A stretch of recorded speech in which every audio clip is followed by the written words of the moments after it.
સ્વાગત છે। આપણે આજે પર્યાવરણની અંદર ધોરણ 3 પાઠ 14 કે આપણો ખોરાક એ આજે ભણવાના છીએ। એની અંદર આપણે પુસ્તકની અંદર આપણને ખાલી બે ચિત્રો આપ્યા છે। એક એની અંદર છે વેણુનું કુટુંબ અને એક છે આપણે રાણીનું કુટુંબ। બંને ચિત્રો જ આપ્યા છે, એના ઉપરથી આપણે થોડો અભ્યાસ કરવાનો છે। એક છે કે આપણે વેણુનું કુટુંબ, એની અંદર છે વેણુની કુટુંબની અંદર એના મમ્મી, એના પપ્પા, વેણુ ત્રણેય સાથે કામ કરે છે। કોઈ પણ કામ હોય તો એ ત્રણેય જણ સાથે જોડે મળીને કામ કરે છે। નવરા થાય ત્યારે તેઓ સાથે મળીને શાંતિથી બેસે છે, વાતો કરે છે। કોઈ રમત રમવાની હોય તો એ ત્રણેય સાથે રમે છે। આ રીતે એકબીજાના અરસપરસથી અને એ સંયુક્તથી રહે છે। જ્યારે બીજું આપણને અહીંયા રાણીનું કુટુંબ આપ્યું છે, તો રાણીના કુટુંબમાં શું છે કે એની મમ્મી રસોઈ બનાવે છે, જ્યારે એના પપ્પા અને ભાઈ જમવા બેસે છે અને રાણી એ પીરસે છે। એ ભાઈ અને પપ્પા ખાઈ રહ્યા પછી, જમી લીધા પછી એની મમ્મી અને રાણી જમવા બેસે છે। વેણુના કુટુંબથી અલગ આ કુટુંબ પદ્ધતિ છે। રાણીની મમ્મી ઘરના બધા જ કામ એ પોતાની જાતે જ કરે છે, એને કોઈ મદદ કરાવતું નથી। એના પપ્પા કામ તો કરે જ છે, પણ એ બાહ્ય કામ કરે છે, એ બહાર લગતા, એટલે કે નોકરી કરતા હોય, કોઈ વખત કામ ધંધો કરતા હોય એ જ કરે છે, બીજા કોઈ ઘરના કામમાં મદદ કરતા નથી। તો આપણે અહીંયા જોઈએ છીએ કે બંને કુટુંબમાં કેટલો તફાવત છે કે એક કુટુંબની અંદર બધા જ સભ્યો સાથે મળીને કામ કરે છે, જ્યારે બીજા કુટુંબની અંદર સૌની રીતે લગતા કામ કરે છે। એ જ રીતે તમારા ઘરમાં પણ તમારા મમ્મી પપ્પા હશે। અત્યારના જમાનામાં તો સૌની મમ્મી અત્યારે તો મોટે ભાગે નોકરી જ કરતા હોય છે અને પપ્પા પણ નોકરી કરતા હોય અથવા કોઈ કામ ધંધો કરતા હોય, તો જો એકબીજાની અરસપરસથી જો કામ કરાવતા હોય તો એકબીજાના ઉપર કામનો બોજો પણ ના લાગે, શાંતિથી સૌ હળી મળીને રહી શકે, એ જ રીતે બધા રહી શકે। જો એના આધારે આપણે બીજું છે ચિત્રો કે આપણો મેઇન પાર્ટ છે આપણો ખોરાક। હવે આપણે ખોરાક ઉપર જવાનું છે। એ તો આપણે કુટુંબ વિશેની જે વાત કરી કે બધાના ઘરમાં શું છે, પણ આપણો મેઇન ટોપિક છે કે આપણો ખોરાક। આપણો ખોરાક આપણે જે ખાઈએ છીએ એ આપણને ક્યાંથી મળે છે એ આપણે જાણવું જરૂરી છે। દાખલા તરીકે અનાજ, એ અનાજ આપણને ક્યાંથી મળે છે? અનાજનું બીજું નામ છે ધાન્ય। ધાન્ય પણ તમે કહી શકો કે અનાજની અંદર ઘઉં, ચોખા, બાજરી, જુવાર, મકાઈ, આ બધી જ વસ્તુઓ અનાજની અંદર આવે। આ અનાજ આપણને ક્યાંથી મળે છે એ આપણે જાણવું જોઈએ કે આ બધું જ અનાજ આપણને વનસ્પતિમાંથી મળે છે। વનસ્પતિમાંથી ખેડૂતો ખેતરમાં ખેતી કરીને આ બધી જ વસ્તુઓ ઉગાડે છે। એ ઉગાડ્યા પછી આપણને એ બધી જ વસ્તુઓ આપણને મળે છે। એમાંથી આપણે દરેકમાંથી જુદી જુદી વાનગીઓ આપણે બનાવી શકીએ છીએ। દાખલા તરીકે આપણે ઘઉં આપણે દળાવ્યા છે, એ ઘઉંના લોટમાંથી આપણે ઘણી બધી વાનગી કે રોટલી બનાવીએ, ભાખરી બનાવીએ, શીરો બનાવીએ, સુખડી બનાવીએ, એમ દરેક વાનગીમાંથી ચોખા હોય તો ખીચડી બનાવીએ, ઇડલી બનાવીએ, ઢોસા બનાવીએ, ઢોકળા બનાવીએ, એમાં બધી જ વસ્તુઓમાંથી આપણે જુદી જુદી વાનગીઓ બનાવીએ છીએ। આ બધી જ વસ્તુઓ આપણને પહેલાં મેઇન વનસ્પતિમાંથી મળે છે। એ જ રીતે આપણે કઠોળ તરફ જઈએ। કઠોળની અંદર ચણા, વાલ, વટાણા, મગ, ચણા, તુવેર, ઘણા બધા કઠોળ છે।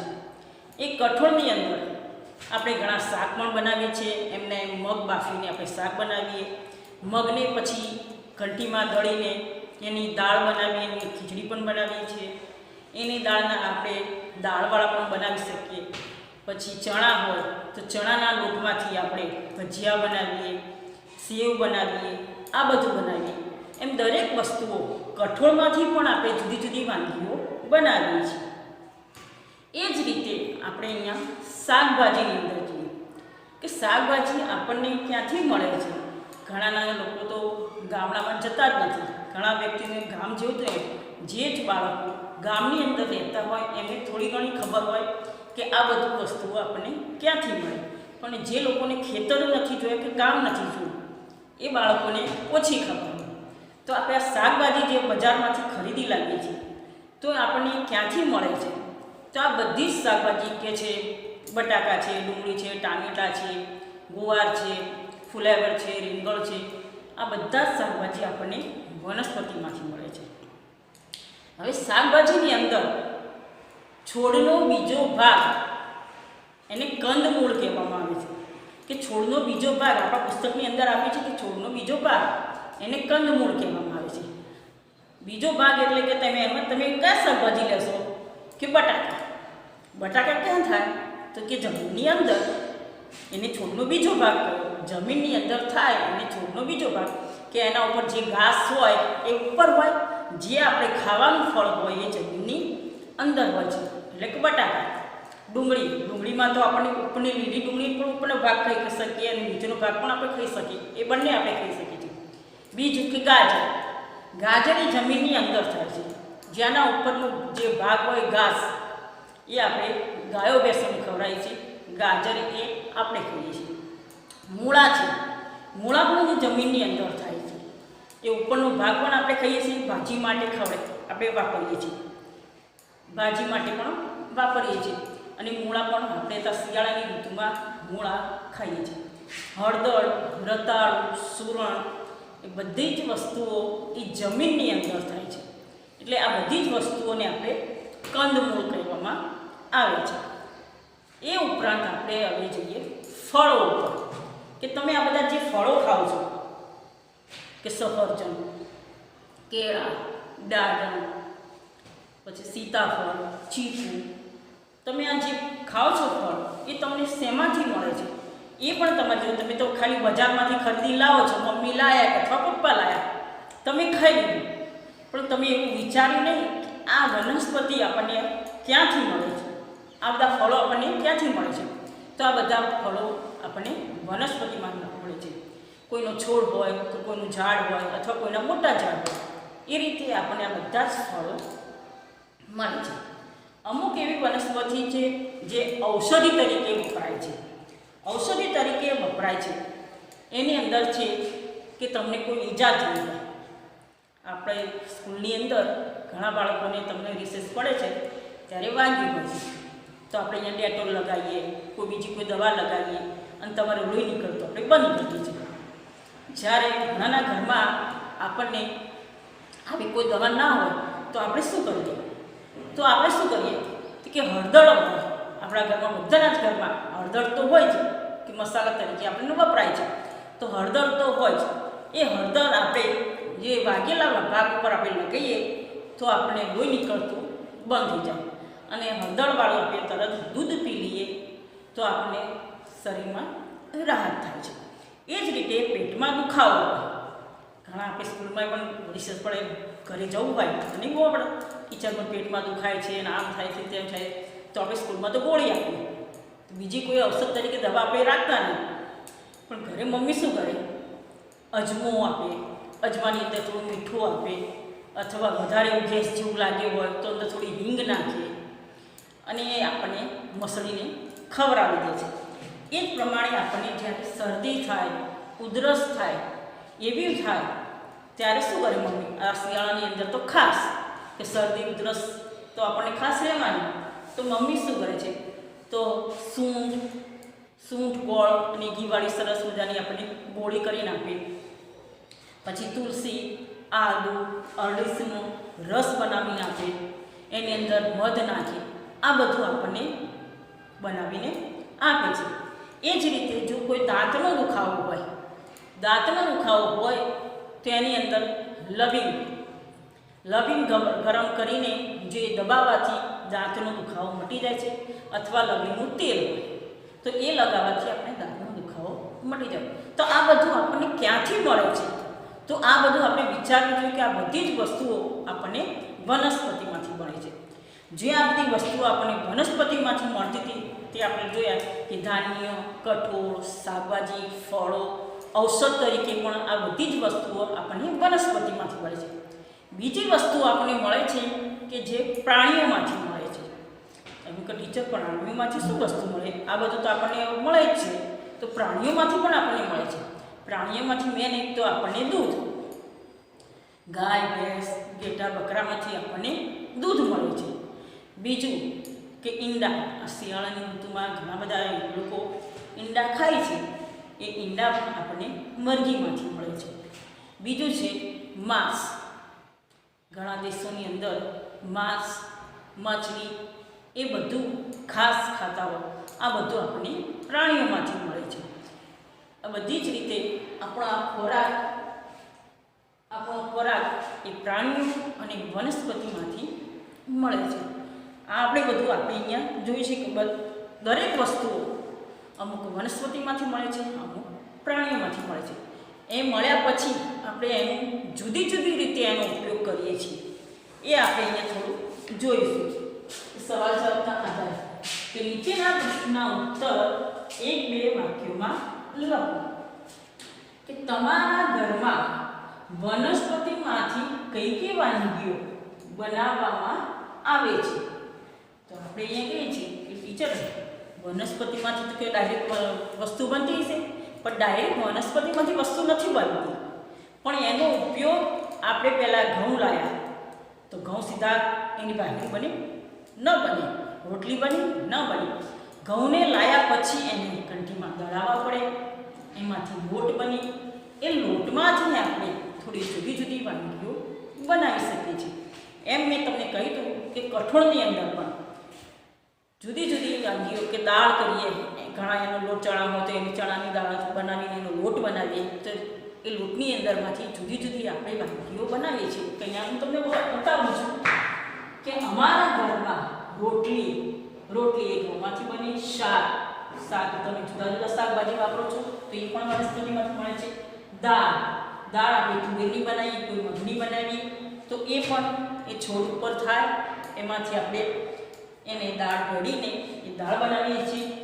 ભાત એ ચોખામાંથી થાય છે.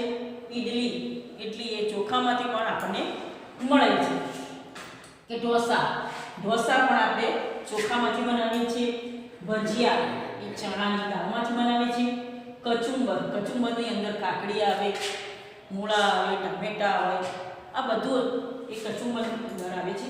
પાપડ પણ આપણે દાળમાંથી બનાવીએ છીએ. આ વગેરે બધી જ વસ્તુઓ અને વાનગીઓ વનસ્પતિમાંથી આપણે બનાવીએ છીએ.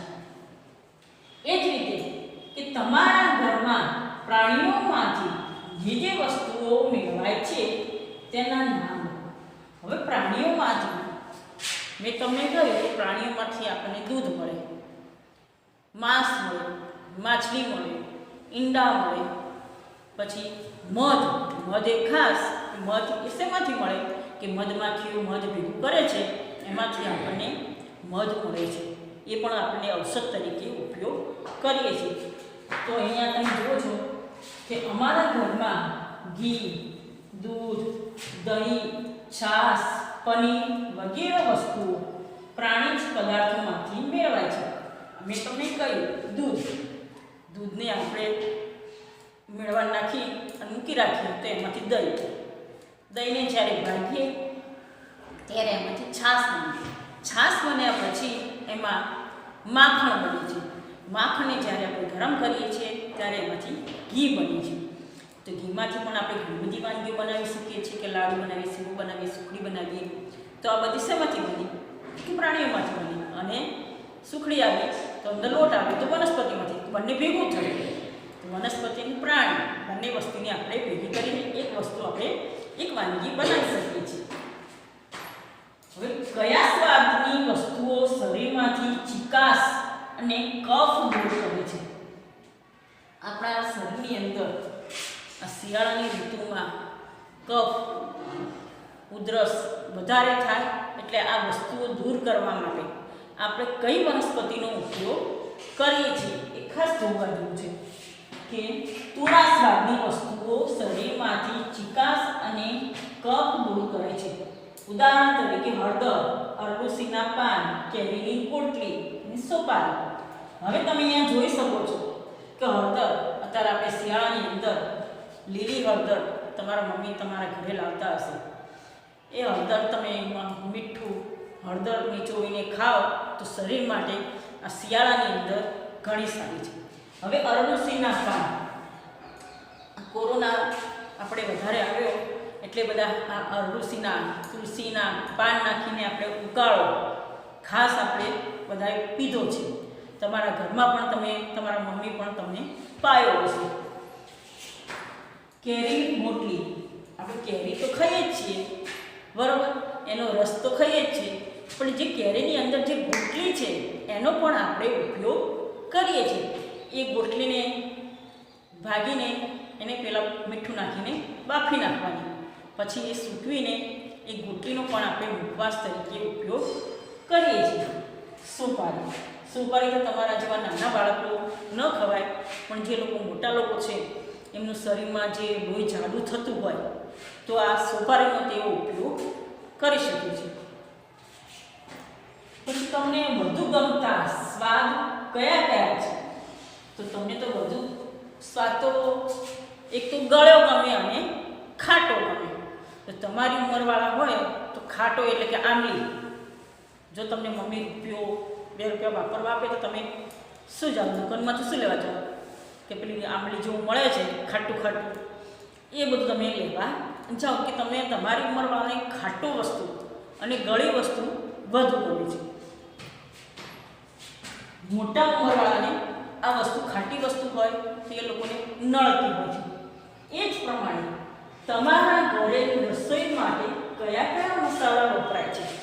આ મસાલા જે વાપરીએ છીએ સ્વાદિષ્ટ રસોઈને સ્વાદિષ્ટ બનાવવા માટે આપણે મરી મસાલાનો ઉપયોગ કરીએ છીએ, તો એ પણ આપણને વનસ્પતિમાંથી મળે છે. કે મારા ઘરે રસોઈ માટે મીઠું, મરચું, હળદર, ધાણા જીરું, હિંગ, મેથી, રાઈ, કોકમ જેવા મસાલા વપરાય છે. તો આપણે પ્રશ્નમાં લખી શકાય, આ બધા જ મસાલા આપણે લખી શકીએ. તો આપણે ક્યાંથી મળે છે? તો એ પણ આપણે વનસ્પતિમાંથી મળે છે. હવે આપણે એ લખ્યું છે કે તમે જ્યારે બીમાર પડો ત્યારે વનસ્પતિમાંથી મેળવેલી દવા એટલે ઔષધ લો છો.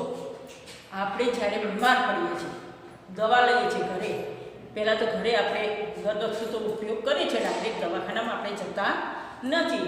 ઘરે આપણી મમ્મી પહેલાં થોડો ઘણો ઈલાજ કરે કે શરદી થઈ હોય તો અરડુસી, તુલસી એનો પાનનો ઉકાળો કરીને આપે. જો ના મટે તો જ આપણે દવાખાને જઈએ છીએ. તો આપણને અહીંયા ઈજા થાય ત્યારે, મેં તમને કહ્યું કે ઈજા થાય ત્યારે આપણી સ્કૂલની અંદર જો તમને ઈજા થાય તો આપણે અહીંયા ડેટોલ લગાવી અને દવા લગાવી પાટું બાંધી તમને આપીએ અને તો તમારું લોહી બંધ થઈ જાય. રિસેસમાં દોડ કરો ને તમે વગાડી બેસો છો એટલે તમને ટીચરો લગાવી આપે છે, પટ્ટાવાળા ટીચરો તમને લગાવીને આપે છે દવા. પણ જો ઘરે તમને વાગી ગયું અચાનક તો મમ્મી શું કરે? એને લોહી તો બંધ કરવું પડે. તો એને લોહી બંધ કરવા માટે આપણે હળદરવાળું દૂધ મમ્મી તરત આપણને પીવડાવી દે અને ઈજા થયેલા ભાગ પર શું લગાવી દે? હળદર આટલી બધી લગાવી દે એટલે ઓટોમેટિક એ લોહી બંધ થઈ જાય. તો તમારે આ પણ આ બધું શીખવું પડે કે તમે જેમ જેમ મોટા થાવ તો આ બધું વાગે, કોઈને હા થાય ના થાય એ કરવા માટે, આ ઉપયોગ કરવા માટે આપણે આ બધું જ કરવું જોઈએ. પેટમાં દુખાવો હોય ત્યારે શું થાય? તો પેટમાં દુખાવો હોય ત્યારે અજમો ગરમ પાણી સાથે લેવો. પેટમાં દુખાવો થાય આપણે ગરમ પાણી સાથે અજમો લઈએ છીએ. બીજું છે કે શરદી અને ઉધરસ હોય ત્યારે શું કરવું જોઈએ? કે શરદી અને ઉધરસ થાય ત્યારે તુલસી અને આદુ તથા મધનો રસ આપણે આ શિયાળાની અંદર ખાસ કે આ રસ પીવાથી આપણે શરદી, ઉધરસ બધું દૂર થાય છે. હવે દાંતનો દુખાવો હોય ત્યારે શું કરવું જોઈએ? કે તમને એમ કે તમારી મમ્મી તમને બધું તો ઓછું થાય પણ તમે જે બાળકોએ ચોકલેટો વધારે ખાધી હોય તો દાંત એમના સડી જાય. તમારે તો અત્યારે નાની ઉંમરના ચોકલેટો ખાવાની બહુ ટેવ. પહેલાં બધા જમાનામાં આટલી બધી ચોકલેટો ખવાતી હતી, પણ અત્યારે તો જમાનામાં બધા ચોકલેટો ખાસ થાય એટલે દાંત સડી જાય છે. તો દાંત સડી જાય એટલે તરત દુખાવો ઉપડે તો એના માટે આપણે શું કરવું કે શેકેલું લવિંગ દાંતની અંદર જો ભરાવાથી એનો દુખાવો મટી જાય છે. બીજું કે લવિંગનું તેલ એ ઘસવાથી એનો દુખાવો આપણને મટી જાય છે. બીજું કે જે વસ્તુ છોડ વૃક્ષ વનસ્પતિમાંથી મળે છે તેમાં લીલું એટલે 1 નંબર કરો અને જે વસ્તુ પ્રાણીઓમાંથી મળે છે તેના ઉપર લાલ એટલે 2 નંબર કરો. વનસ્પતિમાંથી મળતી હોય તેના ઉપર આપણે 1 કરવાનું છે. જે પ્રાણીઓમાંથી મળે છે એના અંદર આપણે 2 કરવાનું છે. કે મધ આપણને શેમાંથી મળે તો મધમાખીમાંથી મળે છે. તો એમાં શું એને શું કહેશો તમે વનસ્પતિ કહેશો શું કહેશો પ્રાણી કહેશો કે પ્રાણીની અંદર આવે તો એમાં શું કરશો આપણે 2 નંબર આપશું. એ જ રીતે મકાઈ શેમાં થાય કોઈ પ્રાણી આપે તમને તો વનસ્પતિમાંથી મળે એનો છોડ હોય છે એમાંથી આપણને મકાઈ મળે છે તો એમાં આપણે 1 નંબર આપીશું. પાલક તમે પાલકનું શાક ખાઓ છો પાલક પનીર ખાઓ છો આ બધું ખાઓ છો તો પાલકના નાના નાના આવા છોડ હોય છે તો એ આપણને પાલક વનસ્પતિમાંથી મળે છે તો આપણે 1 નંબર આપીશું. હવે ઈંડા કોણ આપે કે મરઘી આપે. એ મરઘી શેમાં આવ્યા એ પ્રાણીની અંદર આવે તો એમાં આપણે શું કરશું 2 નંબર આપશું. હવે છે ટામેટાના નાના નાના છોડ હોય છે એ આપણે વનસ્પતિમાંથી મળે છે તો એમાં 1 નંબર આપશું. હવે છે હળદર મેં તમને કહી દઉં કે જમીનની અંદર એ થાય છે તો આપણને શેમાંથી મળે છે કે વનસ્પતિમાંથી તો એમાં 1 નંબર આપશું. હવે બીજું છે દૂધ તો દૂધ એ શેમાંથી મળે દૂધ તો તમને ખાસ ખબર હોય કે ગાય ભેંસ ઘેટા બકરા ઊંટ એ બધા જ પ્રાણીઓ આપણને દૂધ આપે છે તો એમાં કયો નંબર આવશે કે 2 નંબર. હવે બટાકા શેમાં થાય તો કે જમીનની અંદર થાય છે એ પ્રાણીઓ આપતા નથી તો એમાં શું નંબર આવે તો કે 1 નંબર આવે. માંસ તો કોણ આપે કે પ્રાણીઓ આપે તો એ શેમાં આવશે પ્રાણીઓ આપે તેમાં કયો નંબર આવે તો 2 નંબર. જે ઠંડા પ્રદેશોની અંદર જે બહારના દેશોની અંદર આ માંસ એનો ઉપયોગ ઘણો બધો થાય છે. આપણા ગુજરાતની અંદર આનો ઉપયોગ ઓછો થાય છે. ડુંગળી આપણને શેમાંથી મળે છે કે વનસ્પતિમાંથી મળે છે તો એમાં 1 નંબર આપીશું. આવા બીજા ઘણા બધા આપણે નામ લખી શકીએ કે દાખલા તરીકે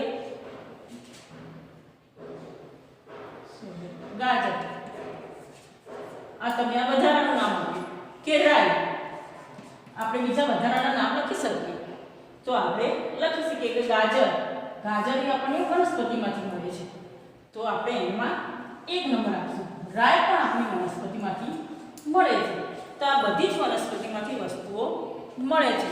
એ જ રીતે આપણે અહીંયા પાઠ 14 આપણો ખોરાક પૂર્ણ કરીએ છીએ.